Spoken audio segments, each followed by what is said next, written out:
Well, tell people what you and Gladstein have been doing because it was fucking awesome. Thank you. Yeah. So I guess at the time of this recording, about a week ago, a group of global tech experts in, heavy air quotes, wrote a letter to Congress where they say they advocate for responsible financial innovation. They say in the letter that blockchain, crypto, Bitcoin, all of this stuff is just like fundamentally useless, evil, sort of solutions in search of problems. And it's like a terrifying message because it completely ignores the real world experiences of people that have used Bitcoin, not to speculate or even save in, but offer them access to finance when nothing else worked. So they sent this letter to Congress. They made a big deal about it. Who organized it? Who was Stephen Deal, chief technology officer of a private blockchain startup trying to loot public goods and take them for himself. And Hold on. A private blockchain startup? Yeah, adjoint. Huh. So literally, like, most of his work, from what I've seen on GitHub, is just like forked off of innovations that have actually happened in the blockchain world. So like, roll-ups and all of this stuff. Like, yeah, he's just kind of forking things that people have open sourced, turning it into a private blockchain and private company. And of course, going after his competitors as one does. Hold on a second. Hold on. We're going to have to go back a step here. I think I'm blocked by him. Me too. Is he the guy who routinely does threads attacking Bitcoin and maybe crypto as well, but I've only seen the Bitcoin ones, but he doesn't allow replies. He switched off the replies. Yes, that's him. He kind of looks like a malnourished elf or leprechaun. Can you try and bring him up, Danny? I just want to check him. He looks like a malnourished leprechaun. What's his name, sorry? Stephen Deal. Yeah. Let's have a look. Hold on. I just want to make sure it's the same guy. Good morning, Peter Schiff. Good morning, Peter Schiff. How are you today? Fine, sir. Yeah, because if it's who I think it is, I actually think he blocked me after giving a reasonable reply. Oh, sure. But there's every chance I retweeted it and tore. This guy. Yes. This guy. Okay. Let's see if he responded to the letter. Hold on. Crypto assets are indeed an example of an economic technology, except it's one where the economist thinks it's rubbish and the technologist thinks it's rubbish. That's just fucking bullshit. Oh, that article. Oh, and then he's retweeting that New York Times article, which was based on data that was analyzed, in the first year and a half of Bitcoin's life? Yeah, it was, Absolutely moronic. Look at this. Web3 NFTs and cryptocurrency are dangerous to society and the planet, and computer scientists agree. So, I mean, that was the point of our letter, was to say that you can pretty easily... Hold on, that's not our industry. We're not Web3 NFTs. Exactly. And that was sort of Alex and I's point, was you can very readily separate the Bitcoin and stable coins, like the large, I don't mean like, Luna, but the larger stable coins and Bitcoin as being legitimately life-saving. Keep going, Danny. Web3 is stupid. Yeah, I mean, I agree with them on Web3 being stupid. Okay, so his whole account is dedicated now really to attacking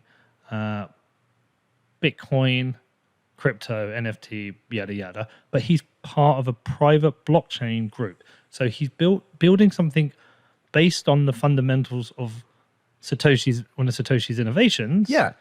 Can you find his company? Mm-hmm. I'm sorry, I just want to get to the he's scrubbed all, and you have to use Wayback Machine because he's scrubbed a lot of the details on his company's website that sort of confirm the way in which he's relying on, ultimately Satoshi's innovation, but also the work of people, sort of head nod to them, like a work of people outside of Bitcoin, but in the broader crypto world. Okay. Like he is worse than a sort of Web3 Ponzi scammer because he's not only eschewing the principles of Bitcoin like they do, but then eschewing the principles of like open source software. And he wants to take whatever utility he can find in what should be free and open source public software and just like loot it, a public good for himself. I thought he was ideologically just against Bitcoin. You get people ideologically against it. They think it's criminalism. Or they read the like David Columbia stuff and they think it's just super right wing QAnon. They think it's an example of what like Richard Hofstadter would call the paranoid style in American politics. The the nutters basically that have been around forever. You find anything, Danny? We'll have a look later. Can you find their letter that they wrote? I haven't actually read the letter. Yeah, so we mirrored their website exactly. So they registered the domain concerned.tech. Concerned.tech. So Oh I my just God. I saw this and obviously was just like, wow, this is stupid. Gladstein called me and was like, yo, Zell, I've got a great idea. But like we need to figure out some way to respond to this. So I instantly registered the domain financialinclusion.tech, which you can pull up next to.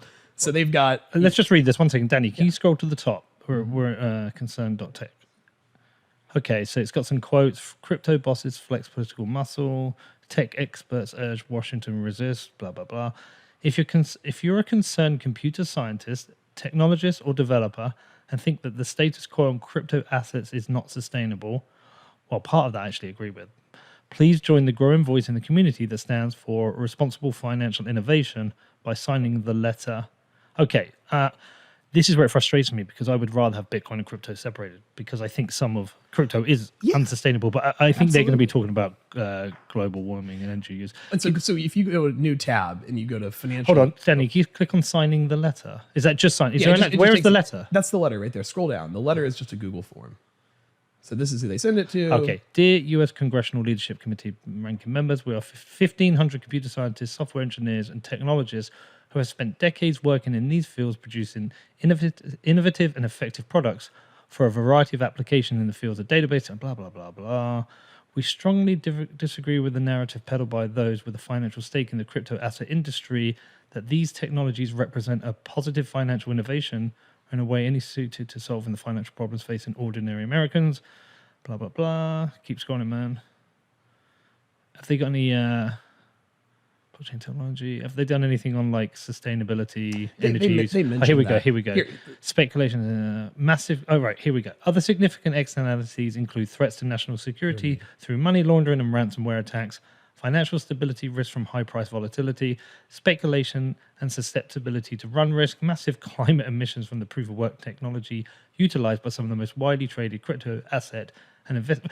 So the annoying thing is like, I wish this separated Bitcoin and oh, fucking hell, lead signatories. Okay, scroll. David Gerard. All right, well, he's a cunt, so fuck him. Stephen Deal is a cunt. Sorry, it's the second time. Kelsey Hightower took his name off of this list, by the way, after debating Gladstone. Yeah, Nicholas Weaver is also a cunt. Dave Troy. Dave Troy is like the lead QAnon basically guy now. I mean, this isn't really a credible list of people. This is just a bunch of morons. Again, I'm sorry for swearing, but sometimes you have to do it. Yeah. Okay, typical bullshit. By the way, just reminded me. Did you see this morning what Salesforce have announced? No. They've announced their NFT platform. You should find that as well because they even on their promotion they're saying it doesn't use it, like they start attacking proof of work as well. Of course, yeah, of course. Knows. So this is the website I made. Okay. So I registered the domain financialinclusion.tech, and basically worked for 72 hours straight with Alex, and we made a response, and essentially our response is quite simple. If you go back to that letter, they say, these are solutions in search of problems with an abject lack of utility that represent no positive benefit to society. Well, empirically, that's just false. For the quite literally billions of people that you can sort of separate into two main baskets, either unjust restrictions to finance, whether that's because of authoritarianism, misogynist banking policy, or sort of lack of infrastructure, or second, people that are facing crisis, whether it's war, economic instability, currency devaluation, whatever. Quite literally, more than half of the world experiences problems like that basically no one in the West can really imagine. And over the last few years, human rights activists have noted that Bitcoin and stablecoin have worked when nothing else did. So their letter basically relies on taking the lived experiences of millions of people and just saying, I don't care. Your problems are not worthy of being solved. Well, this is what I was saying to Nicholas Weaver yesterday, because he does it from his point of privilege in Berkeley. Exactly. So if you look at our letter, right, We have people from 20 countries: Cuba, North Korea, Palestine, Lebanon, Nigeria, Togo, Eritrea. These people, every single signatory of their letter, except for 2, enjoys the euro or dollar system, which 80-something% of the world does not. You said responsible crypto policy, not Bitcoin. Is that wider acceptance that you need crypto for stablecoins? Well, we just wanted to make it clear what we were talking about, because they're talking about crypto policy as well. And it's worth noting that all of these activists really do like stable coins as well. They use both stables and Bitcoin. Was the sort of main speaking to these people. These are sort of the main feedback. Like, it's not like human rights activists are just yield farming, but it's worth including stable coins as well. So yeah, we wrote this letter, and I made the website. Scroll down, Danny. And I think it's telling that in just like 2.5 days, we had activists from 20 different countries, including Gary Kasparov. Yeah, keep going. That's what I want to see. I want to see who you've got signing. Yeah. Okay, Fode's amazing. Fardy's amazing. I'm trying to see who I know. Leopoldo Lopez, yeah. Gary Kasparov. Alex. Yeah, I mean, this is just a great group of people. Yomi Park. Yeah, great group of people. Okay, yeah, great. Brilliant. Yeah. Good on you. Fuck those guys. And to the crypto point, that's sort of our second point. So we say, first of all, to make the argument that you're making, you have to just ignore and hand wave away people that have experienced horrors that you couldn't imagine, and who just say outright, I have needed Bitcoin when nothing else could work. The second is that it is dangerous, like you alluded to earlier, to lump this entire industry together when you're sort of making these critiques. The difference in utility that like yield farming yams has for the world versus an open permissionless monetary network, those two things don't belong in the same sentence. So that's our second point. Of course there are scams. Of course the broader blockchain crypto industry is rife with bullshit. But you can very clearly, through just listening to the stories of real human beings, separate Bitcoin and stable coins as having a massive social good. And you never see that expressed, right? Like criticisms of Bitcoin are almost universally presented without any nod toward potential benefit to society. So that's why we wanted to do this letter, because there's no way to really respond to it. It's not an argument. It's just we listened to activists who have faced tyranny, who have faced currency devaluation, who have suffered under the current financial system, have turned to find a solution and found Bitcoin waiting for them. So it's just kind of a slap in the face. And we wanted to make sure that Congress knew that these technologies were not solutions in search of problems, that the problems are very real. And just because you can't imagine what it would be like to not be sure if the money in your bank account will be there tomorrow, it's not easy for people in the West to imagine why Bitcoin might be useful. So we wanted to platform the stories of people for whom Bitcoin has been phenomenally useful. Like if you see the quote on the top page there, I mean, even recently with Russia, Ukraine, I know that was politicized, but the main takeaway was that in those first few days after the invasion, everything went to shit. Nothing worked.